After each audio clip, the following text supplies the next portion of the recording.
షిరిడి సాయినాథాయ నమః. శ్రీ సాయి మహిమ. శ్రీ షిరిడి సాయిబాబా గారు ఒక అద్భుత యోగి.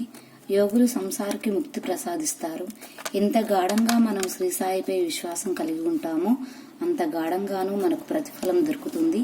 ఇక్కడ గమనించవలసిందేమనగా కష్టాలు, అనుమానాలు చివరికి దృఢ విశ్వాసంగా మారుతుంది. జీవితంలో పరీక్షను ఎదుర్కొనే సమయం ప్రతి ఒక్కరికి ఎదురవుతుంది.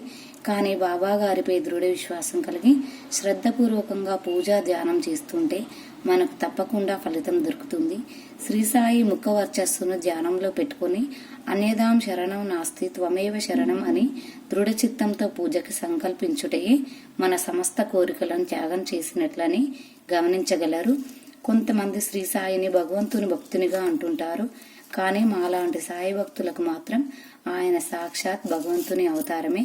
శరీర ధారణ చేసి దివి నుండి భూమికి దిగివచ్చిన నిర్గుణ నిరాకార అనంత దివ్య రూపం శ్రీ సాయి. ఆయన నివాసం షిరిడి అయిన ఆయన సర్వాంతర్యామి. ఈ విషయం భక్తులకు ఇప్పటికీ అనుభూతి కలుగుతూనే ఉంది. శ్రీ సాయి శరణంలోకి వచ్చిన వారికి జీవితంలో దేనికి లోటుండదు. ఎవరైతే స్వచ్ఛమైన మనస్సుతో బాబా గారిని స్మరిస్తారో వారికి జీవితంలో ప్రతి ఒక్క సుఖానుభూతి, ఆనందం ప్రాప్తిస్తుంది. తన యొక్క ప్రత్యేక భక్తుని కోరికలు నెరవేర్చుటువంటి శ్రీ సాయి లీలే అత్యంత మధురం. శ్రీ సాయి యొక్క పవిత్ర మార్గం ప్రతి ఒక్క ప్రాణి కోసం, ఏ ఒక్క జాతి కోసం కాదు. ఈ సరళమైన మార్గంపై నడిచిన వ్యక్తి ఎవరైనా సరే బాబా గారి కరుణకు ప్రాప్తులవుతారు. ఓం శ్రీ షిరిడి సాయినాథాయ నమః.